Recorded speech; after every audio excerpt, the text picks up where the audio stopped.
I knew something was off the moment the integration log showed a 4-second lag in the compliance dispatch queue.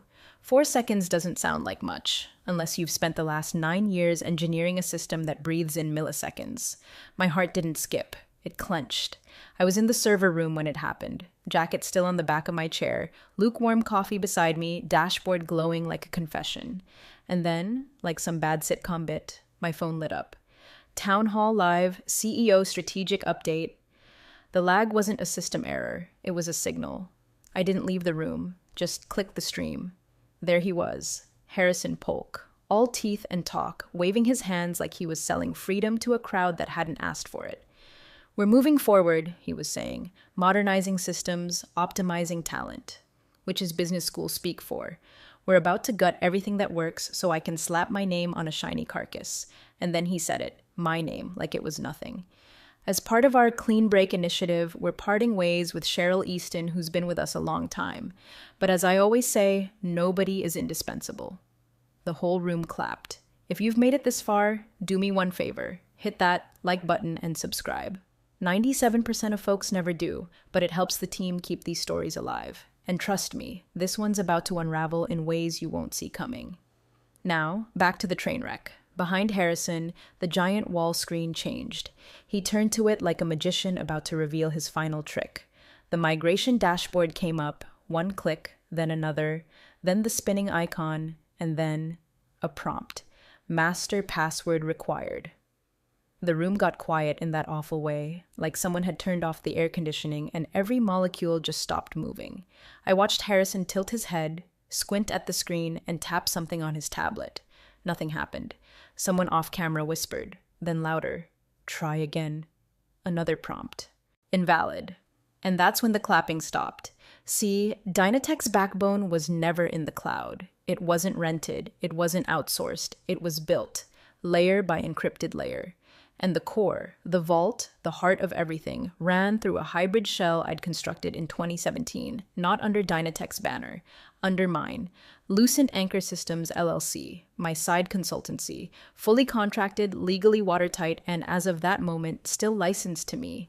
But no one in that room had read the clause, least of all Harrison.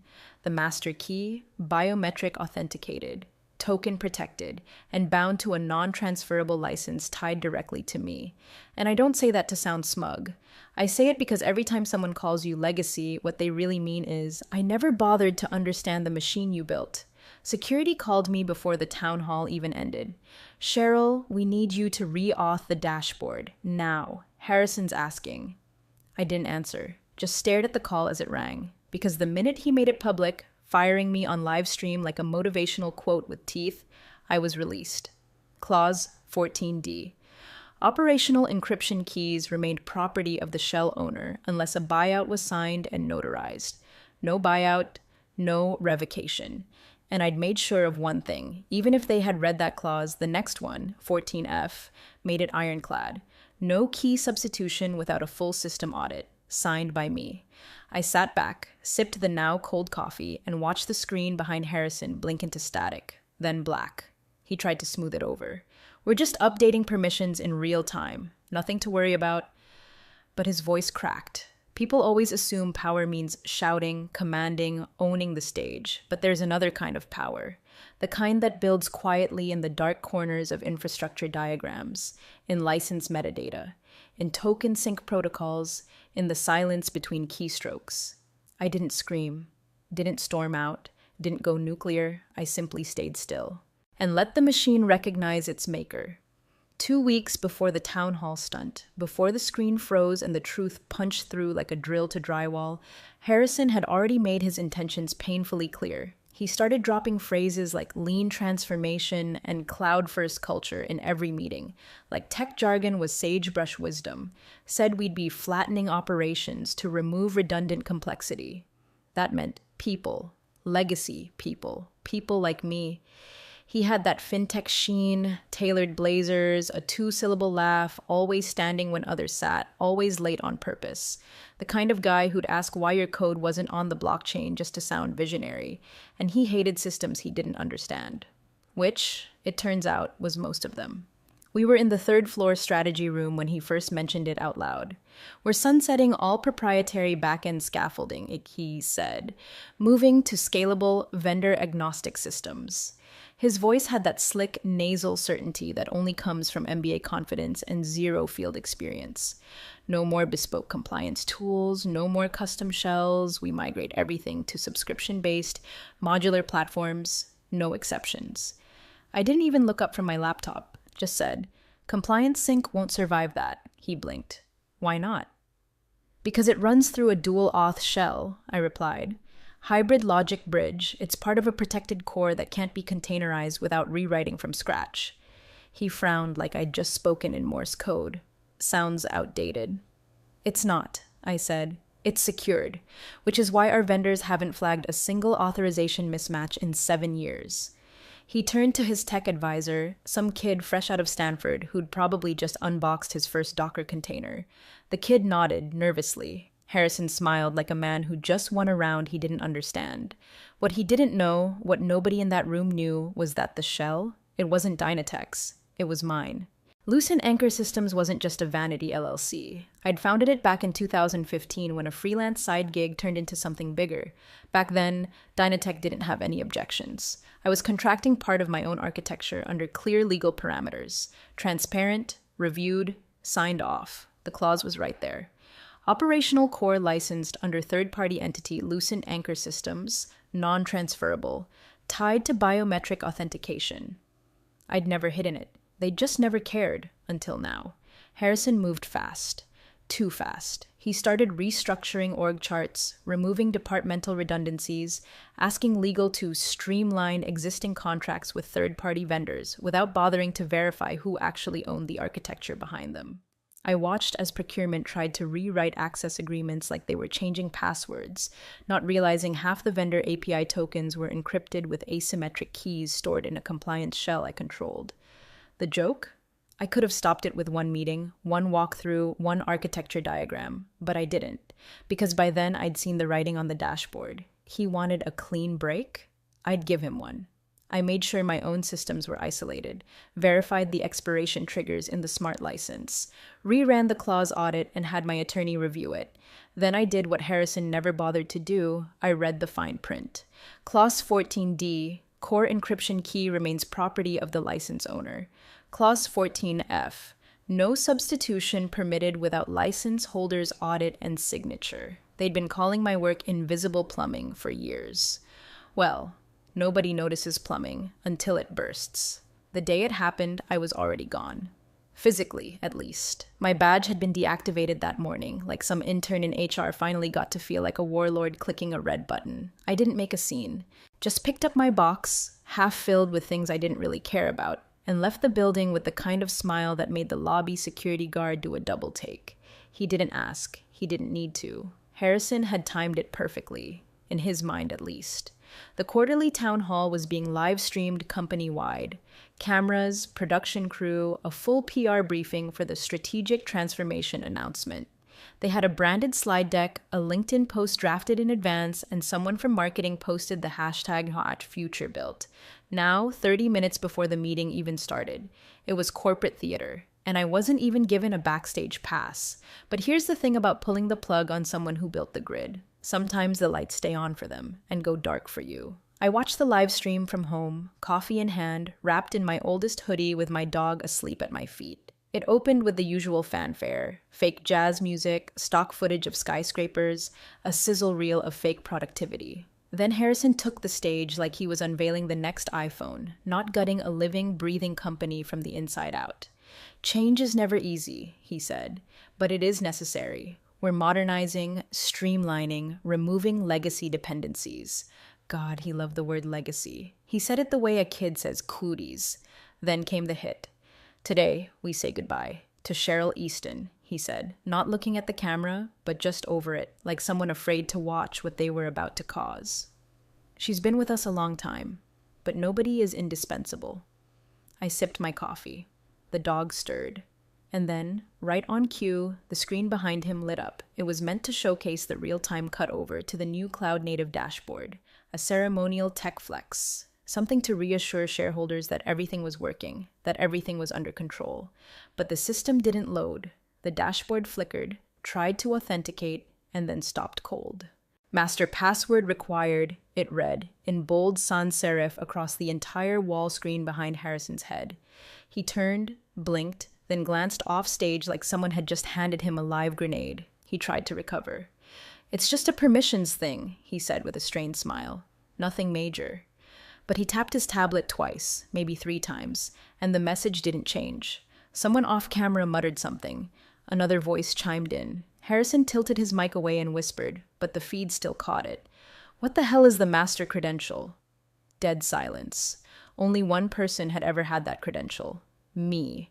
And everyone in ops, legal, IT, finance, and the vendor teams knew it, because we designed it that way. Because years ago we agreed it wasn't a password. It was a failsafe. Encrypted, dual auth, biometric tied to a live license owned and updated only through Lucent anchor systems. That was the clause they never read. That was the one string that, once pulled, unraveled everything Harrison thought he controlled. The feed cut to the company logo for a second. Then the music came back, softer this time. Someone must have hit the panic switch in production. I stared at my monitor, still calm, still sipping. My inbox lit up. 12 messages, mostly from people I used to work with. 1 from procurement, 2 from legal, 4 from vendor services, and then 1 from Harrison himself. Subject line, urgent, call me. I didn't open it. Instead, I opened my audit dashboard. The one Lucent anchor still had full visibility into. I watched as their backend began to lock itself, just as designed. Not out of malice, not as revenge, just as a system protecting itself from unauthorized control.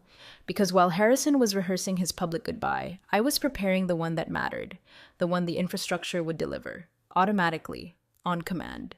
They say panic has a sound. I think it's the clipped rhythm of fingers on a touchscreen when nothing responds, followed by the brittle silence that creeps in after the 3rd failed attempt. Whatever that sound is, I could feel it through the walls, even from my living room. They tried everything. Override keys, admin resets, platform rollbacks. But you can't override something you never owned to begin with. The first call came from building security. Not IT, not legal, not even Harrison. Security. "Ms. Easton, sorry to bother you. This is Thomas in facilities. We've been told to escalate any urgent system matters.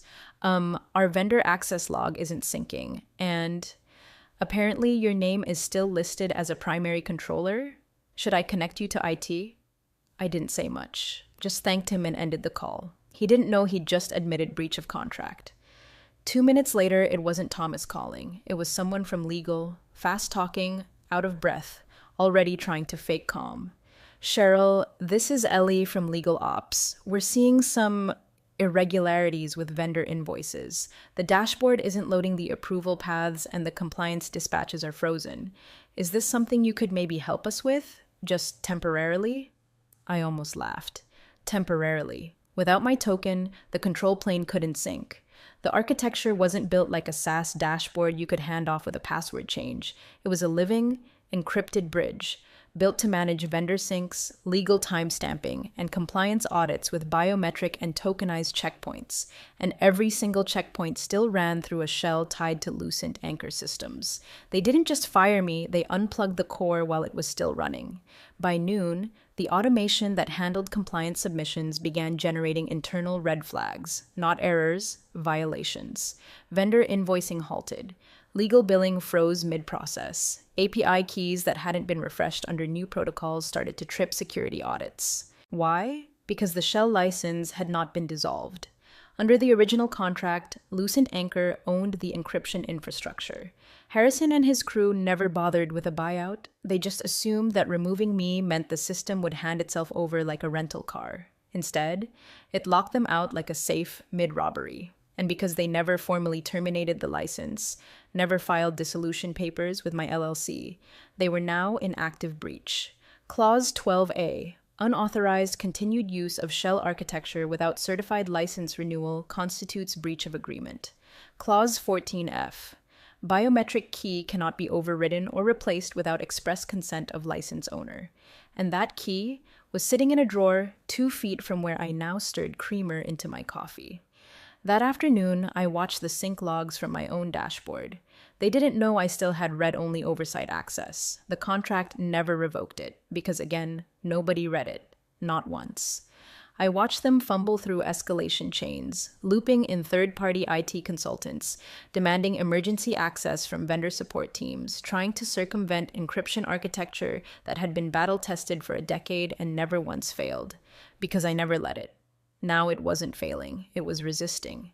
The irony? The system was doing exactly what it was designed to do, protect itself from unauthorized access. They thought I was just part of the plumbing, that they could reroute a few pipes, replace a few fixtures, and the water would keep running. What they didn't realize was that I was the pressure valve, the fail-safe, the architect who had built it to never yield to force. No one ever respects the infrastructure until it reminds them who really holds the keys. By 3:47 p.m., I got a message from a vendor I hadn't heard from in months. Just one line. "Hey, Cheryl, everything okay over there? System's been idle for hours." I didn't reply. Let them feel the silence. Let them stare at the screen and realize they'd gutted the one person who could have saved them 100 times before lunch. Because when you cut the cord to the system's architect, you don't get a reboot. You get the blackout. By the time the boardroom filled with raised voices and red faces, Harrison had already gone through every stage of corporate grief except accountability. Denial? That was the awkward smile on stage when the dashboard froze. Anger? That was him slamming his tablet on the table when IT couldn't force access. Bargaining? That came when he emailed me from his personal Gmail account with the subject line, "Quick favor system handshake." I didn't answer, but legal did, just not the way he wanted.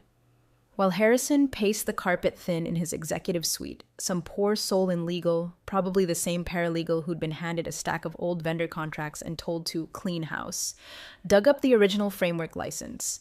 It wasn't buried. It was right there in the cloud repository. Last modified, April 3rd, 2010. Signed by the CFO, the head of ops, and me. Stamped, sealed, enforced. It was titled Lucent Anchor Systems, Operational Encryption Agreement. They printed it. Page 6 is where the bleeding started. Clause 14D. Operational encryption key remains the sole property of the license-holding entity, Lucent Anchor Systems, unless and until rights are transferred through a notarized dissolution agreement approved by all signatories. There was no dissolution, no transfer, no buyout, just termination, announced live, publicly, without counsel, without cause, without a single glance at the paper that now sat under the trembling hands of 3 departments. But it got worse. Clause 14F. No key or credential substitution shall be permitted without written audit authorization, signed and dated by the license holding party and submitted to compliance and audit within 5 business days of request. Audit had never requested anything. I had never signed anything, which meant, by their own corporate bylaws, they were attempting to override an operational asset with no legal standing, and doing it in full view of their board, their vendors, and now their compliance auditor, who just pinged the system after seeing anomalies in 3 consecutive sync reports. They weren't just locked out, they were in breach. Twice. At 5:22 p.m., Harrison finally called a closed-door meeting. Everyone who mattered was in that room. Legal, ops, finance, the interim CIO, a representative from compliance, and one junior IT tech who looked like he wanted to dissolve into the carpet. They played it on the projector, my original architecture diagram. Not a simulation, the real thing. The one that showed every dependency, every credential tier, every escrow key process that ran through my hybrid shell. And then, in bold red text next to the master control node, token required, biometric gate enforced, license, Lucent Anchor Systems. The CIO leaned forward. This isn't just outdated, it's fused into every single compliance sync and vendor timestamp. Can we swap it out? Harrison snapped, voice a little too high-pitched. Legal shook her head. No substitution without her signature. Then get her signature, he hissed. She's not under contract anymore, Legal said, ice forming around every word. You removed her, on a live stream. For a moment, nobody said anything. Then came the softest voice in the room, the junior tech who barely looked old enough to vote. The system also logs any override attempts and sends a hash report to Lucent Anchor, daily. Harrison turned toward him like he was trying to will him into silence. Which means, Legal added, any attempts to tamper now are recorded and protected under Cheryl's IP clause, and she would be within her rights to seek legal remedy. That was the moment it hit him. Not just the failure, the trap, the structure he tried to bulldoze wasn't just architecture. It was a fortress. And he'd walked right into it, waving a flag labeled efficiency. He thought I was a cog, a name on an org chart. But I'd been the engineer of the walls he never bothered to map. There's something devastating about watching people realize they're not in charge, not because someone opposed them, but because they never understood the system they tried to command.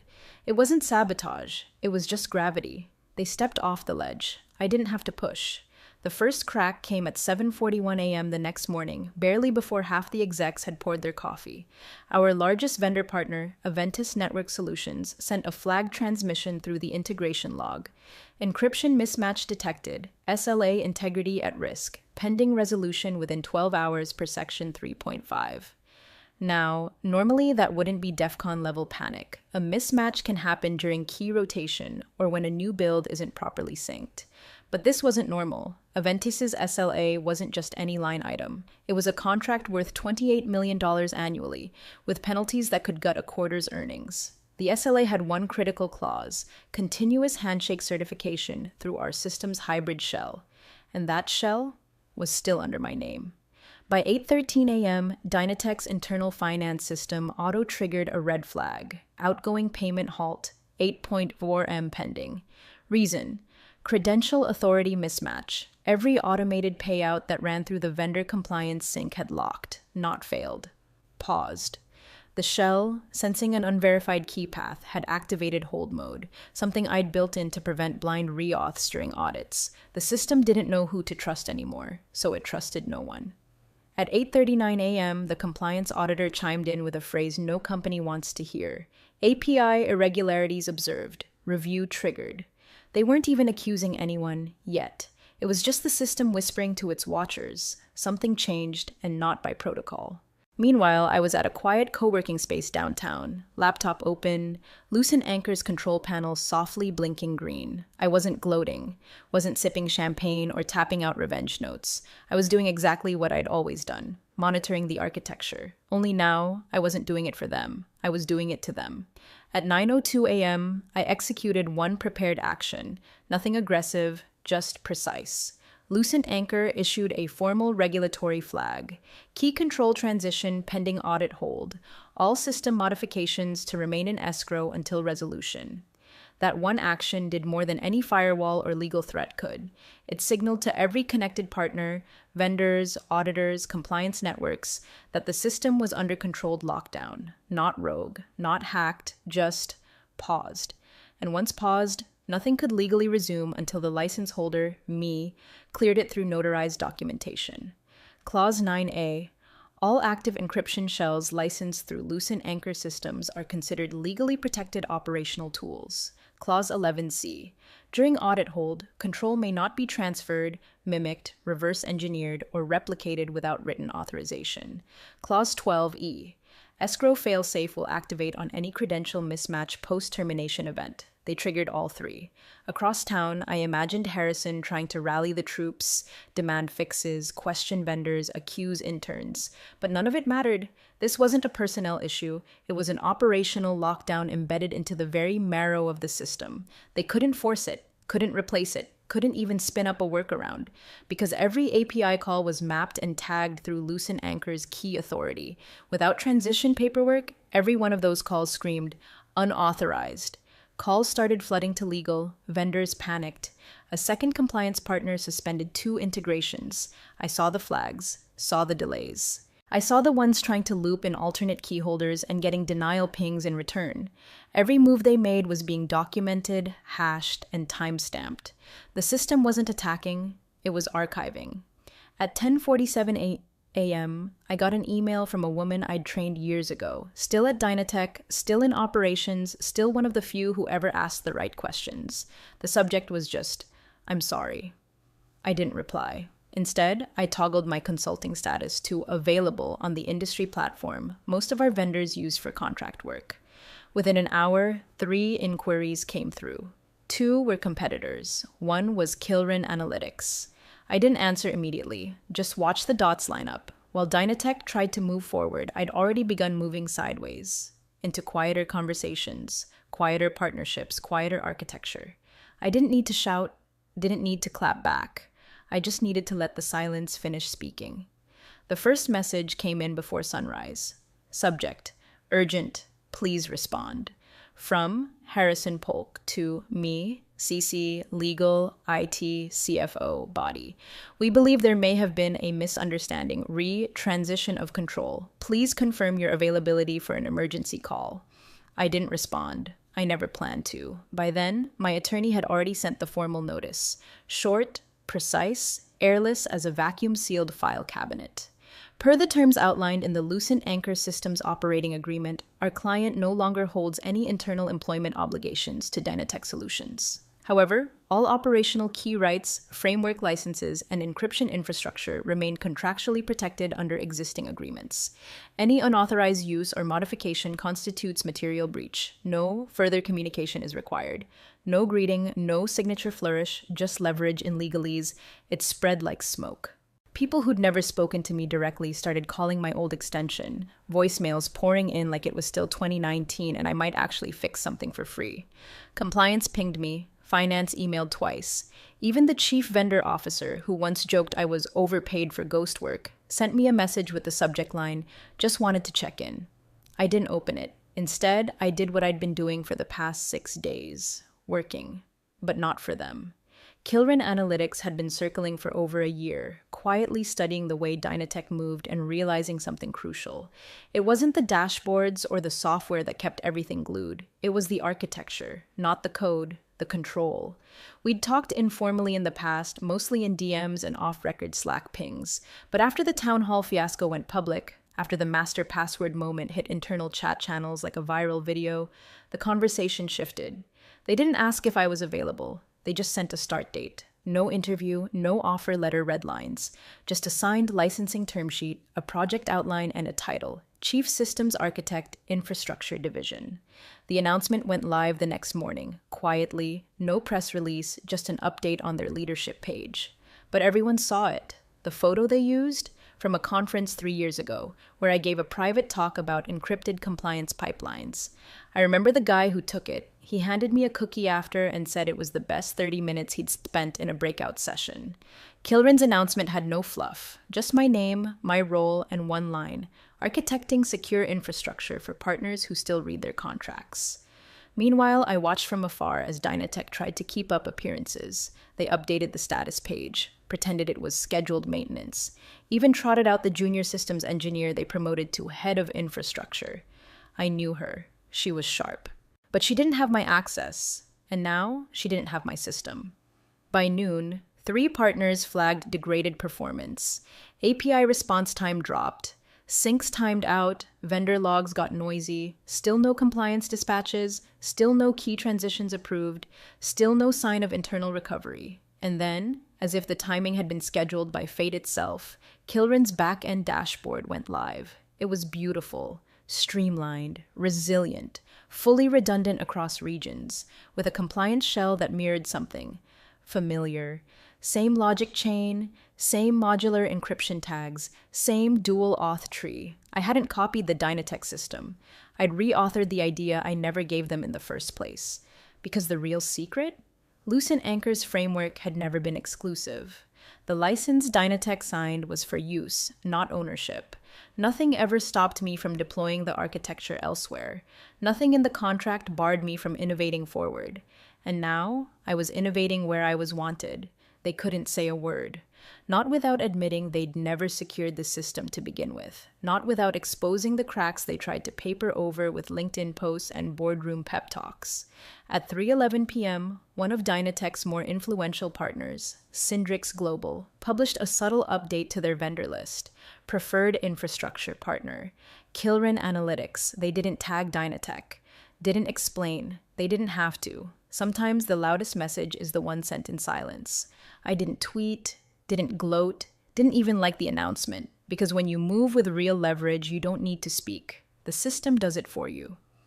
The emergency board meeting was called for 8 a.m. sharp, but by 7:45 the conference room was already half full. No pastries, no coffee, no small talk, just paper shuffling, tie tightening, and the sickly silence of executives realizing the iceberg had been under them the whole time. Harrison arrived last. He wore the same blazer from the town hall, crisp, smug, tailored for winning, but it didn't fit the same anymore. Not after the encryption mismatch, the frozen $8.4 million, the partner suspensions, the now very public appointment of their former architect at a competing firm, and not after Lucent Anchor Systems triggered a regulatory watch notice on Dynatech's infrastructure. They tried to spin it, claimed it was a temporary vendor transition, a non-critical delay, a routine key audit. But by now, even the board had stopped pretending they couldn't smell the gasoline. Legal began the meeting with what should have been a throat clearing. Instead, it was a dissection. Per our review, every major compliance, SLA, vendor, financial, regulatory has direct dependency on the operational shell license through Lucent Anchor Systems. The CFO raised an eyebrow. But we own the code, don't we? Legal didn't blink. The operational logic is owned by Dynatech, but the encryption architecture controlling access, sync validation, and timestamp authority is contractually bound to Lucent Anchor, which, per Clause 14, remains in effect. The VP of Strategy leaned forward. So, why didn't we buy it out before the termination? Silence. The general counsel glanced at her notes, then directly at Harrison. Because there was no buyout, no dissolution paperwork, and no signature from the license holder. The chairman tapped a pen against his binder. Walk me through what happens now if we try to move to a new framework. Legal answered calmly. You trigger breach. Even if we build something new? If it mimics the original logic, yes. That's IP infringement. We're already under quiet review from 2 compliance auditors. Our partners are watching. One wrong move, and we invite regulatory scrutiny. That's when the air shifted. The chairman flipped to the next page. Who, he asked, voice flat as stone, approved this restructure without verifying the master key path? You could have heard the HVACs clicking on across the room. Harrison adjusted his blazer. His jaw moved like he was chewing glass. A moment passed, then 2. He opened his mouth and said nothing. Because what was there to say? That he didn't think the keys mattered? That the system would just bend to will and swagger? That firing me on a live stream wouldn't come with a ledger of consequences? Then came a voice no one expected. The founder, Michael Wren, who'd been silent the entire meeting, seated at the far end of the table in the same seat he'd taken at every board meeting for 15 years, finally spoke. Just 2 words. You're done. He didn't raise his voice, didn't even look at Harrison when he said it, just stared straight ahead, hands folded, like someone reading a verdict he'd written weeks ago. Harrison tried to gather his things with dignity, but the moment had already eaten him alive. His voice cracked as he said something no one listened to, and as he walked out, alone, no one followed, no one spoke. Because this wasn't about temper or politics or boardroom theater. This was about the one thing you can't outmaneuver with buzzwords or bluff: proof. The architecture didn't care how much stock you owned or what school you name-dropped. It didn't answer to charisma. It answered to access. And I had it. Not in some vindictive way, not because I plotted this outcome, but because while Harrison courted headlines, I had built the structure they all relied on, and buried the keys in a clause he never bothered to read. He didn't fall because I pushed him. He fell because he never knew where the ground ended. And now that it had given way beneath him, the only thing left was the truth, hard and cold and absolute. I didn't attend the meeting, but my architecture did. Kilrin didn't announce a launch, no fireworks, no bragging, no press tour about disrupting legacy systems. They just flipped the switch, quietly. Their back end stabilized like a heartbeat returning to normal after a panic attack. Response times tightened. Sync integrity went green across the board. Vendor pipelines hummed. On their partner dashboard, tucked in the lower corner, just above the footer and below the SLA clock, was a line in pale gray. Secured by Lucent Anchor Systems. No spotlight, no trumpet. But every vendor who'd been watching, they noticed. Within 48 hours, 3 former Dynatech clients requested infrastructure audits, not because they wanted to leave, they already had, but because they needed something Dynatech no longer offered, Uptime assurance tied to someone they trusted. Me. Dynatech's stock took the hit first, 19%. Most of it triggered not by investor sentiment, but partner retention forecasts. Numbers don't lie. Compliance uptime wasn't a department, it was a metric. And I had quietly moved it elsewhere. Harrison was gone before the weekend. They didn't fire him publicly, just stripped the title from the leadership page and reissued the org chart. The new interim CEO released a statement about course correction and deep alignment with operational priorities. The kind of corporate poetry people write when they can't say we lost the only person who actually understood the infrastructure. Clause 14, untouched, immutable, a cornerstone in a contract they had filed away like a footnote. Still binding, still mine. I never spoke to the press, never posted about it, didn't even change my LinkedIn. Instead, I sat at my workstation at Kilren, logged into a fresh instance of the same architecture I'd once run under Dynatech's name. Only now, it was cleaner, faster, scalable without needing to bend around egos or fight upstream against executives who thought you could slap buzzwords on code and call it innovation.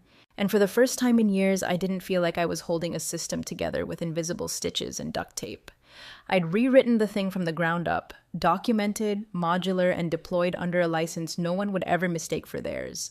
People kept waiting for a statement, for retaliation, for some glorious mic drop moment. But I didn't need one, because I hadn't won through noise. I won through architecture, through silence, through a system that knew who it trusted, and a key that had never, not once, changed hands. Some people build empires with speeches. I built mine with fingerprints, line breaks, and a clause no one saw coming. I didn't protest, I didn't yell, I didn't threaten. I just held the master key and never let go.